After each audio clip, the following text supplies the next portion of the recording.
Es un privilegio tener aquí al profesor y no puedo dejar de decirle al profesor que es uno de los pocos que se fija en América Latina.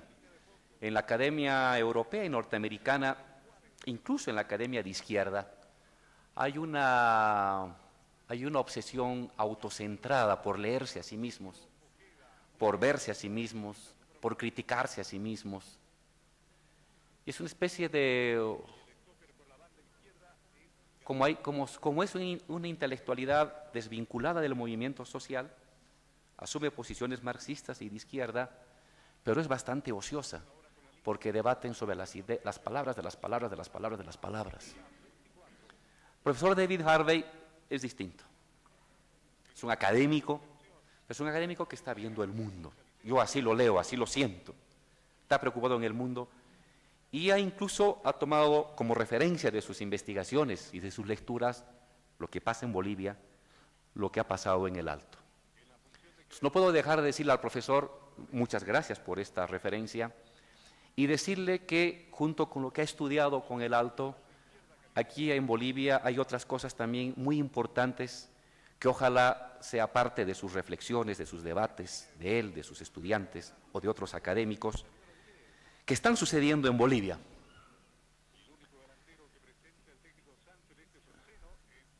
Está el momento de la constitución de un movimiento social, el de Cochabamba, el del Alto, pero está también el de las políticas públicas, fruto de esa acción colectiva de desmontamiento del neoliberalismo. Está claro que no se acaba de desmontar el neoliberalismo sino a escala planetaria, pero aquí en Bolivia, en Ecuador, en parte en Argentina, hay ejemplos avanzados de medidas audaces contra el régimen neoliberal. Pongo el ejemplo de las políticas de nacionalización. Antes del año 2005, la producción de gas y petróleo en Bolivia estaba enteramente privatizada. Se tomó una decisión en el 2006, se nacionalizó la producción de gas, de petróleo, luego de electricidad, luego de agua, luego de telecomunicaciones. Entonces, se ha avanzado. No hay una estatización total, ni se lo ha pensado, pero hay una acción dirigida desde el Estado para recuperar la propiedad, el control, el proceso productivo y el uso del excedente de estos recursos naturales y públicos muy importantes. Hemos pasado de una relación 18-82, 18% que quedaba en Bolivia, 82% que se llevaban las empresas extranjeras, a una relación invertida, un 87% que se queda en el país y un 13% que se llevan aquellas empresas que han decidido quedarse para invertir. En el ámbito de la electricidad se ha estatizado todo, en el ámbito del agua se ha estatizado, en el ámbito de las telecomunicaciones se comparte estatización con privatización, hay empresas privadas y hay empresas estatales. Se ha tomado políticas que anulan la desregulación salarial y que permiten y han habilitado procesos de sindicalización acelerada, porque anteriormente, y eso era parte del neoliberalismo, no solamente era la transferencia de recursos públicos al ámbito estatal, era la transferencia de recursos comunales, es decir, de recursos públicos no estatales al ámbito estatal. Se ha consolidado recursos comunales, propiedad de la tierra, recursos hídricos comunales, como parte de la constitución del Estado y de la estructura económica. Se ha procedido mecanismos a levantar la regulación laboral que se impuso durante más de 30 años y que llevó a un proceso de desindicalización y de fragmentación laboral propio de los regímenes neoliberales contemporáneos. Y hoy asistimos a un proceso creciente de sindicalización obrera, fundamentalmente.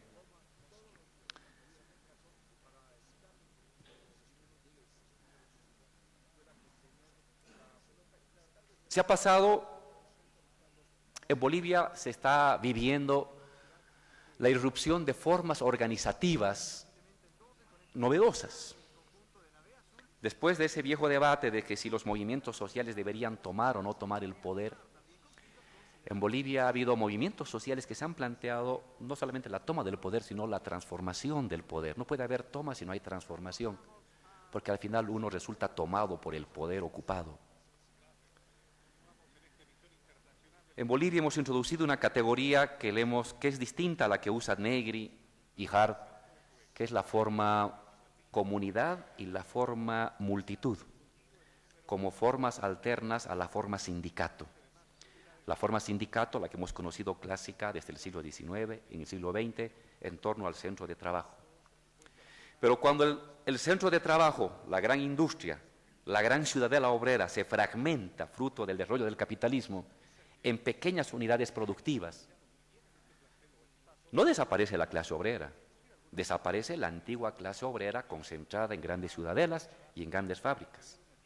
Surge un nuevo tipo de proletariado, desindicalizado, fragmentado, desterritorializado, sin experiencia laboral y con una fuerte presencia femenina.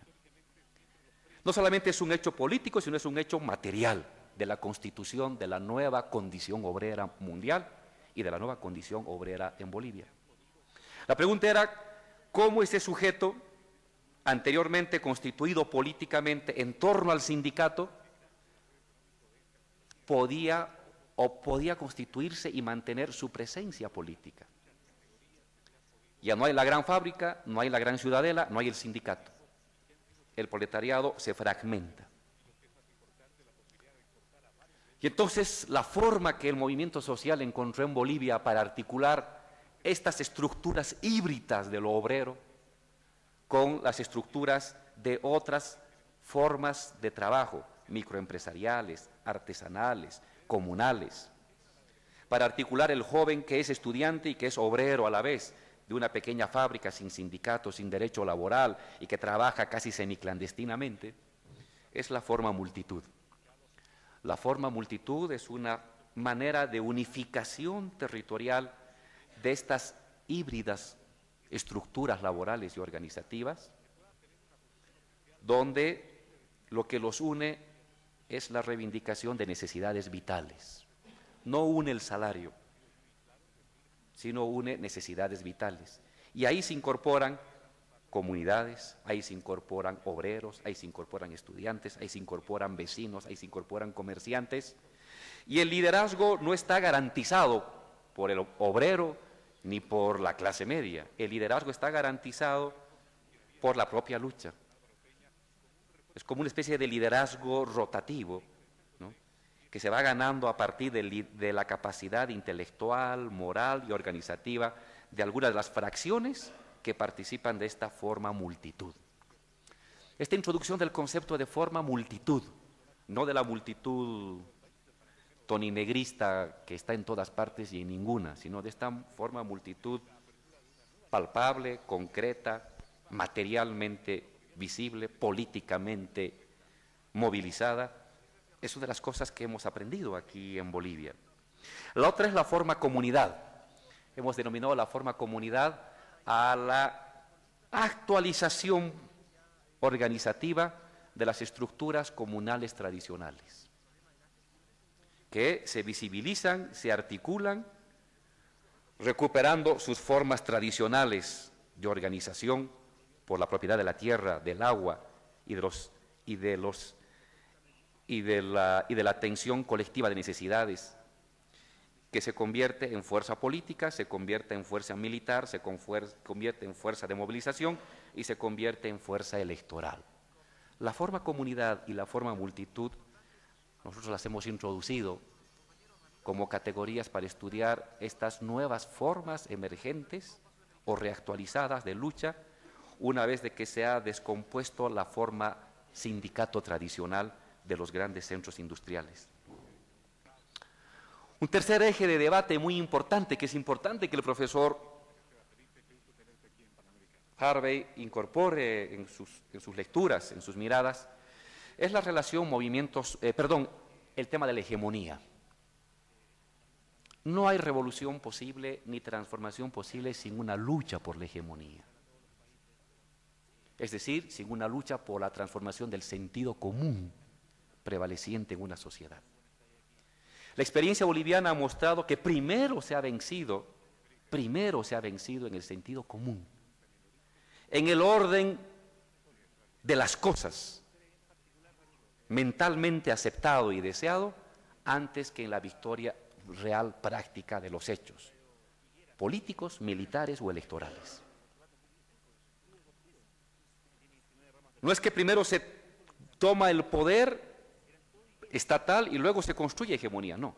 Primero se construye hegemonía, es decir, un nuevo sentido común, crítico, alternativo, antineoliberal, y sobre eso se van dando las capacidades y la fuerza material de masa para victoria política, victoria electoral y, llegado el momento, victoria militar, que también se dio aquí en Bolivia el año 2008. Un segundo eje, la hegemonía en el sentido leninista, derrota a tu adversario. La hegemonía en el sentido gramsciano, seduce a tu adversario. En verdad, lo que aquí hemos aprendido es que la hegemonía es la suma de ambos. Lenin vio una parte de la hegemonía, la construcción de un sentido común y liderazgo para derrotar al adversario. Gramsci no vio una revolución, vivió la derrota de una revolución. Y él se preocupó de la hegemonía en el sentido de un largo proceso de construcción de liderazgo intelectual, moral, cultural. Nuestra experiencia junta las dos. Nuestra experiencia resume hegemonía.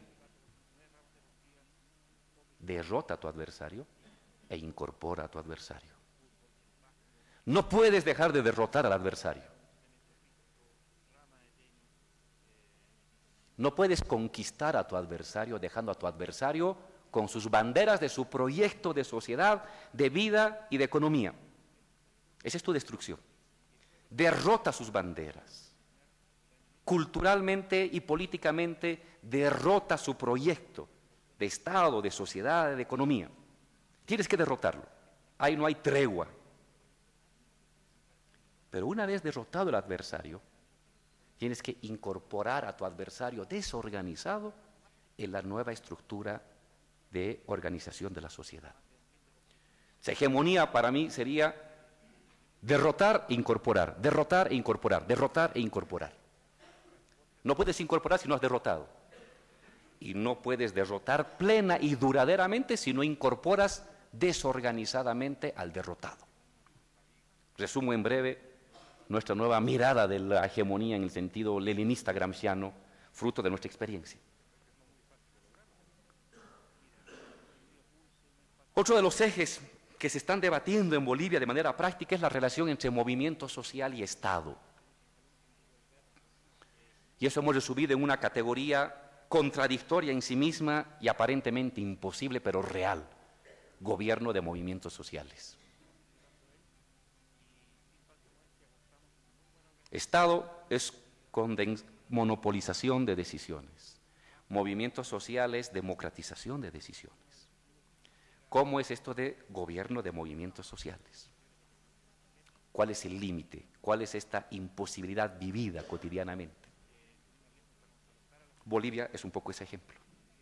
Es esa tensión continua, diaria, permanente entre movimientos sociales que toman, que ocupan el conjunto de instituciones y de decisiones. Le grafico al profesor Harvey de la siguiente manera. Hace 10 años en Bolivia, para ser ministro de gobierno, para ser comandante de las Fuerzas Armadas, tenía que tener el aval de la Embajada norteamericana en Bolivia. Tenía que tener la visa del certificado de vida, de existencia y de ciudadanía de cualquier persona. Y todos los políticos y todos los empresarios iban cada 4 de julio a la Embajada norteamericana, y si uno era invitado por el embajador norteamericano, existía, es decir, tenía derecho. Nosotros hemos votado al embajador de Estados Unidos, y el 4 de julio pasa como una fecha irrelevante y clandestina aquí en Bolivia. Y un comandante de la policía, o un comandante de las Fuerzas Armadas, o un ministro de gobierno, para obtener reconocimiento y prestigio, ya no va a la embajada norteamericana. Lo que hace es obtener los sellos de las organizaciones sociales. y presenta su currículum con los sellos de la Federación Campesina, del Sindicato de Petroleros, de los cooperativistas, y cuantos más sellos tiene, mayor posibilidad de ser o diputado, o ministro, o embajador, o comandante. Ha cambiado la lógica. Es decir, el certificado de reconocimiento social que lo daba antes la embajada o el Fondo Monetario ha sido sustituido por el certificado de legitimación social que te da una organización social, un sindicato, un movimiento social activo. Sin embargo, no deja de ser esto una tensión permanente. ¿Hasta dónde desconcentras las decisiones? Puedes perder eficacia. ¿Hasta dónde centralizas decisiones? Puedes perder democracia. Y tienes que convivir permanentemente entre este proceso de concentración y de descentralización. De por medio está la vieja reflexión leninista de que toda revolución tiene su Kronstadt. Había sido así. Toda revolución tiene su Kronstadt. Lo dejo así como algo enigmático para que revisen la historia de Kronstadt. Pero es necesario. Es necesario. Si no, no hay poder de Estado. Otro de los ejes del debate que se da aquí en Bolivia, en el ámbito del movimiento indígena, de los movimientos políticos indianistas, cataristas y de los marxistas contemporáneos, es el tema de las estructuras comunitarias. Somos herederos de una antigua tradición civilizatoria comunal, de la tierra, del agua, de las funciones públicas y de pedazos de la producción. Una vieja tradición comunitaria fragmentada, descuartizada, retaseada por el colonialismo y la república, pero que se mantiene vigente de manera fragmentada. Somos eso, venimos de ahí. ¿En qué medida eso puede ser parte de un renacimiento de estructuras comunales modernizadas, entre comillas, es decir, reactualizadas en condiciones superiores? ¿En qué medida esa frase enigmática de Marx cuando escribía los borradores a Vera Sasulich de que el comunismo será la comunidad arcaica en condiciones superiores? Esa es la frase enigmática. Tiene cierto asidero, encuentra raíz en lo que Bolivia vive a partir de su raíz comunitaria. No olviden que si ha habido aquí revolución y transformación estatal ha sido básicamente por la fortaleza del movimiento indígena, campesino, comunitario, que ha podido irradiarse al movimiento obrero, al movimiento juvenil, al movimiento barrial y luego a los profesionales. Este es otro tema de discusión. ¿Cuál es su potencia? ¿Cómo se potencia la comunidad? ¿El Estado puede potenciar la comunidad? ¿Hasta dónde? ¿El Estado puede crear comunidad o son las comunidades que tienen que potenciarse y el Estado simplemente crear las condiciones de ese potenciamiento? ¿En qué medida comunidad es la antítesis de Estado? Es un debate contemporáneo, práctico, que se traduce en políticas públicas, en decisiones. Lo estamos debatiendo aquí en Bolivia. El tema del valor de uso y el valor de cambio como punto de arranque de una otra economía. ¿Sí? Las estructuras comunales vigentes, fragmentadas, débiles pero vigentes, crean una base material de una economía en la que el valor de uso prevalece y en el que el valor de cambio es marginal o es secundario. Hay eso. ¿En qué medida es posible crear una economía de valor de uso desde el Estado? Las subvenciones son parte de una economía de valor de uso. El compañero Julio hablaba de la energía. En Bolivia, por ejemplo, el agua era una mercancía. Se la estatiza y el agua deja de ser una mercancía. Y se fija un precio razonable, inamovible durante estos últimos 10 años. Si se fuera bajo la lógica del valor de cambio, esa empresa estaría cerrada. Bajo la lógica del valor de uso, de la necesidad por encima del mercado o del valor o del precio de mercado, se establece ese tipo de precios en energía eléctrica, en la energía del gas, en el agua, en el transporte, en la gasolina, en las tasas de interés para el pequeño productor. Hemos fijado tasas de interés cero para créditos al pequeño productor, para producir alimentos. Tomando en cuenta que la devaluación anual en Bolivia es 5 o 6%, tú tienes una función bancaria que no es rentable, que no funciona bajo la lógica del valor de cambio, de la ganancia y del lucro, sino que funciona bajo la lógica de la necesidad. Estas son iniciativas estatales en el potenciamiento de una economía del valor de uso. Las propias empresas estatales, se dice, ¿es un capitalismo de Estado la empresa estatal? No necesariamente. Sería capitalismo de Estado si la empresa estatal funcionara bajo la lógica de la acumulación, bajo la burocracia del Estado. Y la burocracia del Estado sería la que se apropia indirectamente de ese excedente. Pero cuando las empresas del Estado funcionan bajo una lógica de producir ganancias e inmediatamente redistribuirlas bajo rentas universales, educación, salud, bonos, apoyo a los niños, apoyo a las mujeres, tienes que esta lógica del capitalismo de Estado comienza a disolverse, porque el excedente no funciona como generador de nuevos excedentes, sino el excedente funciona como un distribuidor de riqueza socialmente expandida. Este tema de valor de uso y valor de cambio en la introducción de lógicas comunitarias y comunistas es parte del debate contemporáneo, parte del debate que damos a partir de las políticas públicas y del debate de los movimientos sociales en la ampliación de sus derechos, en la construcción de una nueva civilización a partir de los valores comunitarios. Pero eso también tiene sus dificultades. Es posible el valor de uso no solamente en la comunidad y el Estado, sino en la producción contemporánea de riqueza, en una fábrica, en una mina. Se ha intentado. El ejemplo de Huanuni es un ejemplo.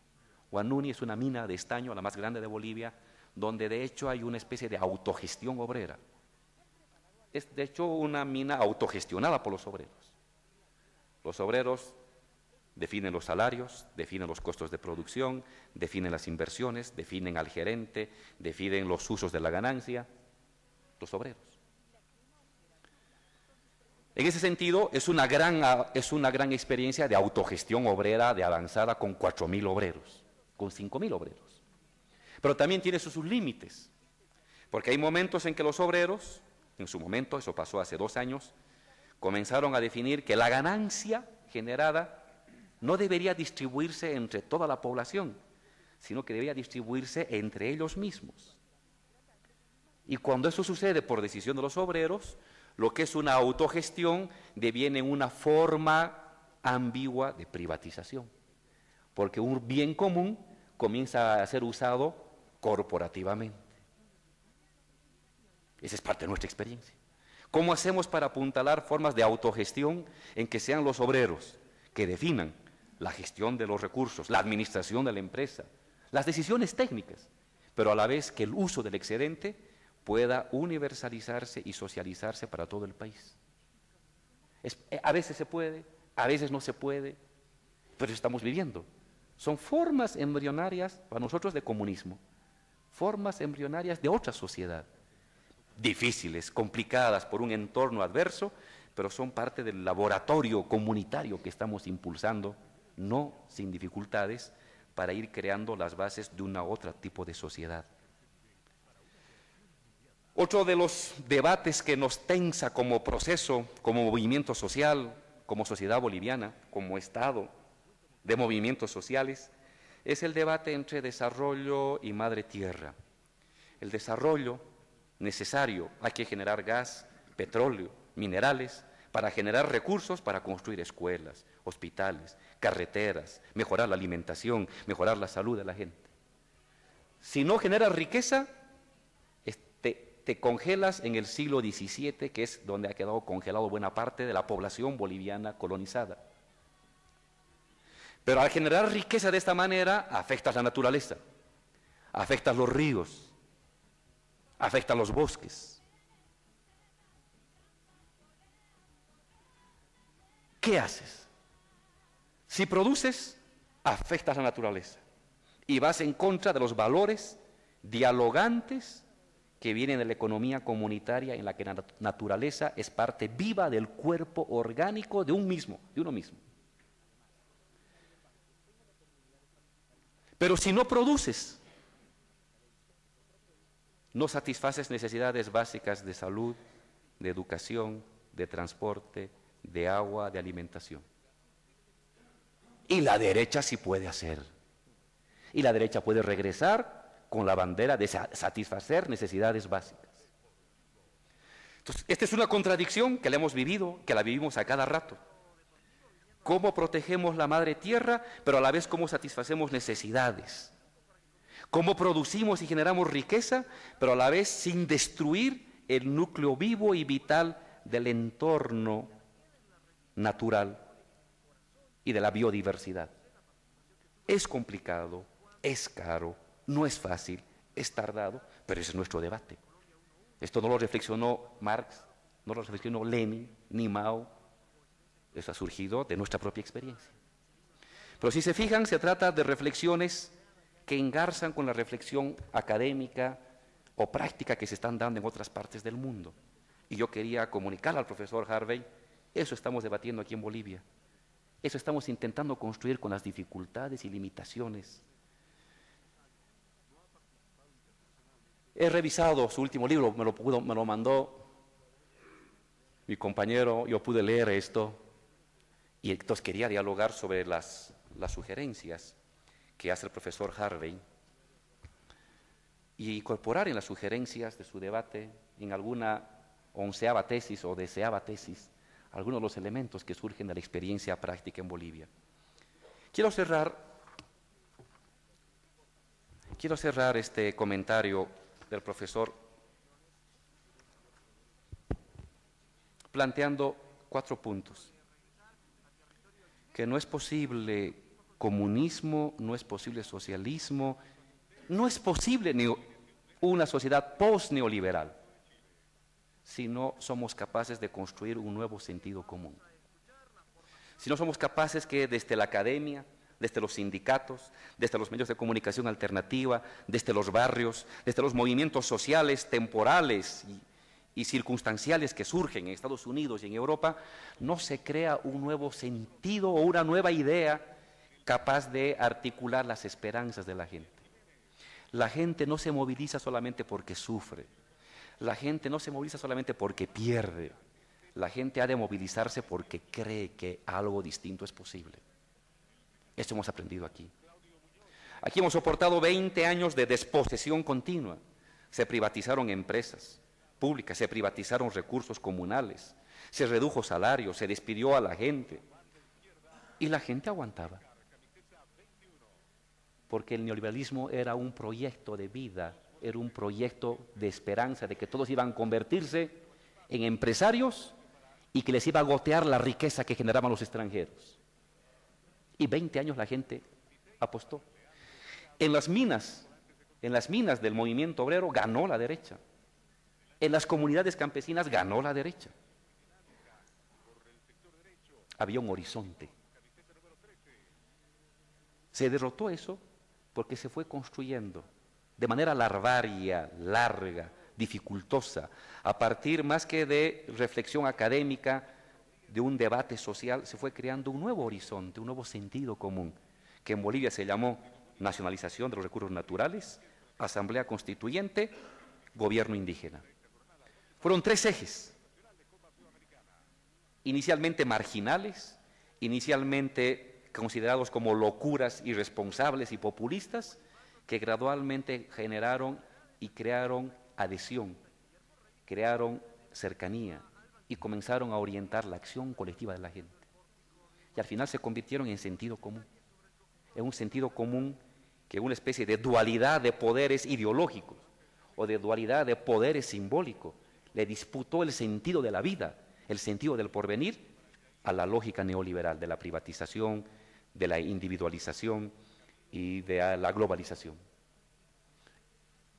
Aplicado al mundo, en Estados Unidos, en Inglaterra, en China, en Francia, no ha de surgir proyectos antineoliberales si no somos capaces, sectores sociales, activistas, sindicatos, profesores, académicos, ir construyendo colectivamente estos nuevos sentidos comunes capaces de convertirse en fuerza movilizadora. Un segundo lugar, un segundo elemento. Tenemos que estar muy atentos a aceptar la pluralidad de las formas organizativas emergentes. No va a regresar la forma sindical antigua, no va a regresar, ha desaparecido, su estructura material es inexistente hoy. ¿Cuáles serán esas nuevas formas organizativas que incorporen obreros, estudiantes, jóvenes, mujeres desocupados? Hay que estar atento. El investigador, el político, el revolucionario, el académico tiene que estar muy atento a estas nuevas formas organizativas, creativas de la propia sociedad y saber impulsar, interconectarlas, articularlas. En tercer lugar,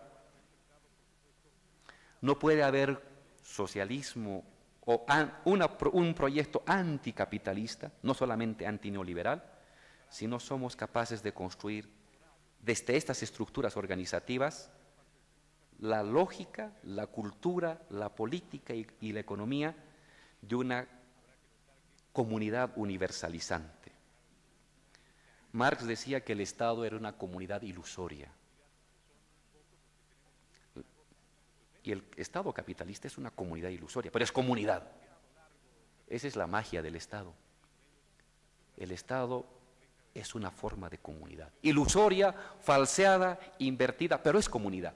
Es decir, le da al sujeto el sentido de pertenencia de un todo. Le da al sujeto el sentido de trascendencia.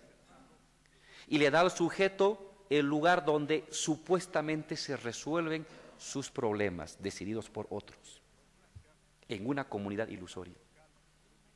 La superación del capitalismo y la superación del Estado, en la lógica que mencionaba el profesor, de un Estado que sea como socio en la administración de lo común, solo va a poder darse, y créame que con mi experiencia de 8 años de gobernante es lo más difícil que creo, en la medida en que la sociedad pueda construir de lo simple a lo complejo, de lo local a lo regional, otras formas de interdependencia y de comunidad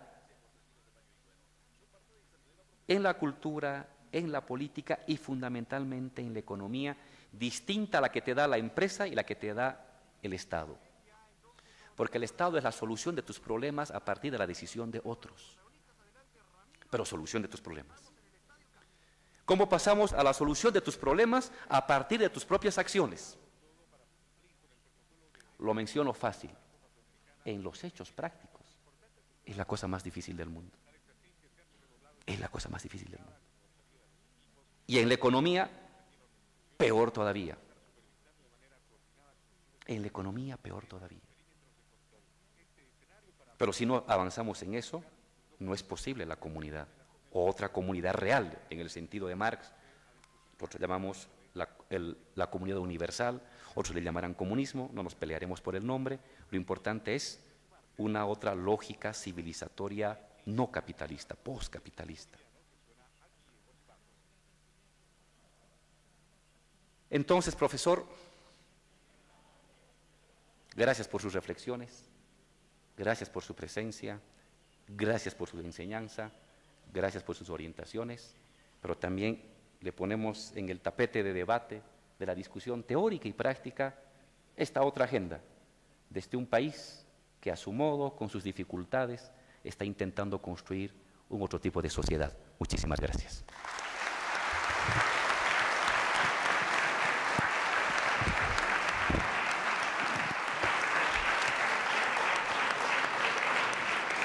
En nombre de la vicepresidencia, le agradecemos a todos ustedes que se han dado cita esta noche aquí.